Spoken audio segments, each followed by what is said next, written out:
Hey, what's going on? It's Bill Burr, and it's time for the Monday Morning Podcast for Monday, August 8th, 2016. Let me move close to the mic there. Try not to have it on my chest so you don't have to listen to me breathing. I know it's been an issue the last couple of podcasts, but like I said, I'm out here on the road, and the little mixer that I use is a piece of shit, and even if I have an adapter, for some reason it seems to blow up.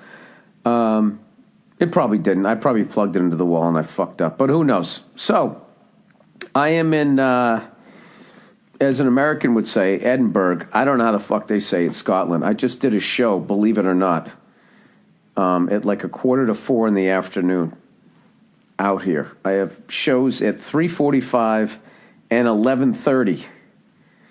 I don't know why. I thought it was because I signed on late to the festival. I have no idea. But I got to tell you, man, it was a fucking great time. It was a great time. Look at that. I just got a message here. All right. Let me shut this fucking thing off. All right. So anyway, I just did a show. I got to tell you, I loved it. I'm sitting there the whole time going over there being this cranky fucking, little showgirl, right? I was in Amsterdam last night, which is a great show. So today I'm flying. I land. I get to the fucking hotel. Hotel isn't ready, as always. That's how my travel always gets put together. They never let me sleep that extra hour and a half. They're always like, let's get him up and get him to the next fucking city. God forbid he misses a show. And then I always end up landing before the fucking room's ready. And I know what you're thinking. Well, Bill, why don't you have you or somebody call ahead and ask for an early check-in? I'll tell you why. Because I don't live my life that way. I live my life moment to fucking moment. I try to. Because if I look too far down the road, I have a panic attack and I start getting overwhelmed and depressed and I just start going like, it's just flying by. I'm going to die soon. All right? It's not worth contemplating your own mortality just to get a fucking early check-in. I would rather walk in and then be like, what do you mean the room isn't ready? But I have a show. Right? And throw a big fucking hissy fit. Admit it. That's what everybody wants to see.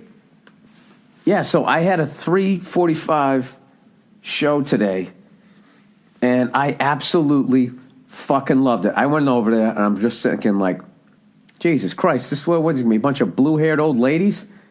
Who the fuck has a comedy show at 3:45 in the afternoon? It reminded me of when I was on my way up, and I was paying my dues, and I was humble, and I treated my fellow human beings with respect, as opposed to now. Like, I just ordered room service, and, like, the water wasn't in a glass bottle, and I slapped it down to the ground, and I said, how dare you? I'm from the United States of America, right? No, I didn't do that. Anyways, my humble beginnings, as I was coming up, we used to do these things at colleges, and they were called nooners.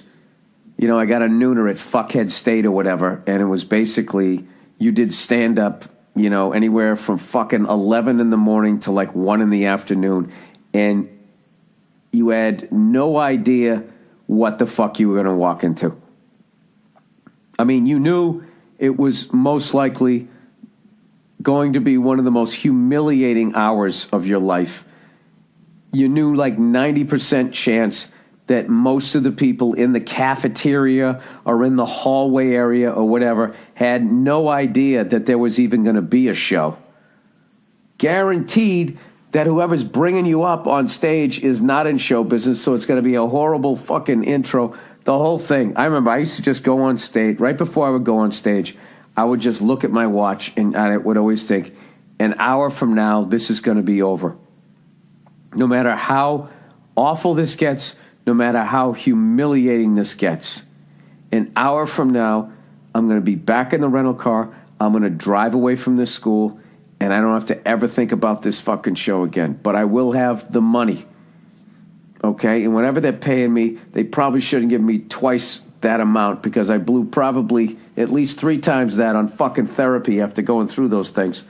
But that's how I used to always think it. And if you guys think I'm angry and negative now, you should have seen me back then when I didn't even understand.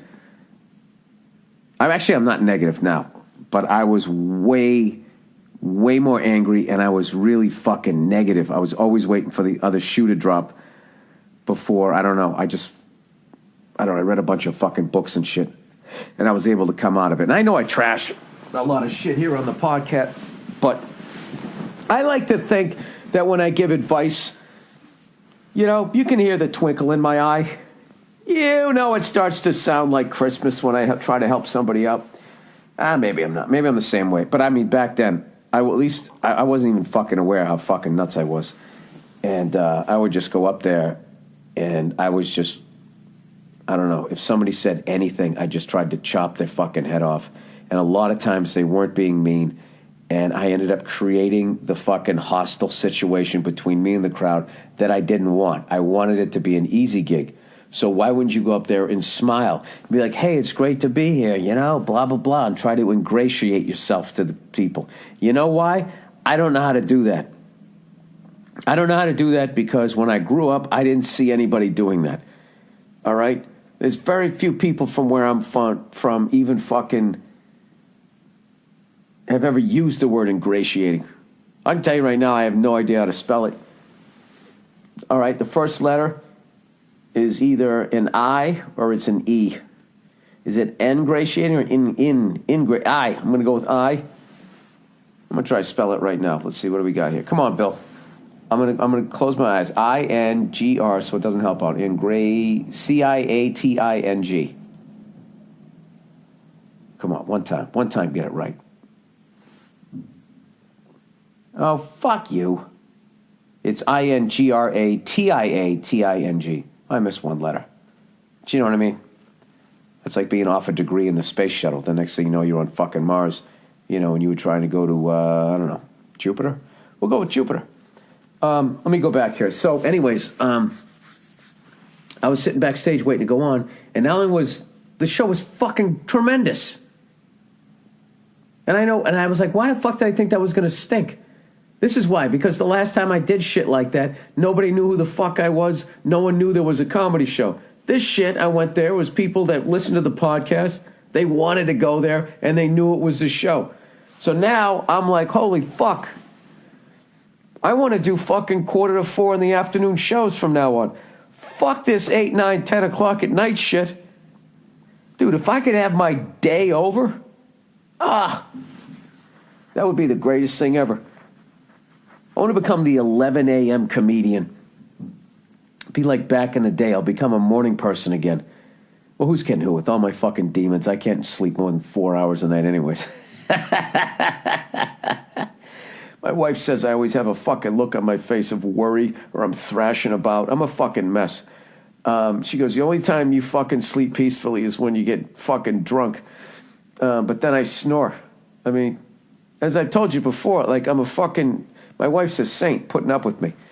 So anyways, I would fucking love to do that. You know, if I had like a show Friday night and a show Saturday night, if I could move them up to like 4 in the afternoon, right? Even if I did a 2-hour show, I would be done at 6 o'clock at night.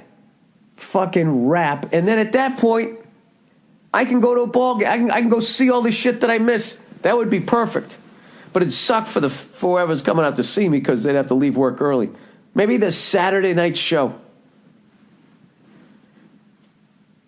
I don't know. Probably wouldn't work. People are too used to the other way. But I have to tell you, like, if I didn't have this 11:30 show to do right now, like the level of excited, I feel. You know what I feel like right now? I feel like I got a day off from school. You know, when you were a kid. Except I got that other one hanging over my head at 11:30. Oh, God, it was great. The people were fucking sober. It was tremendous. I know a number of comics that do like, there's a few comics who work totally clean, and they do like afternoon shows. And I've always pictured it being like, oh, God, you must, I mean, it's the afternoon, the sun's out. You must have to be like beyond clean and wholesome. And I got to tell you, I just did my fucking act. You know? As hard as I would have done it at night, and it worked fine. So, I don't know. I might have accidentally stumbled onto something.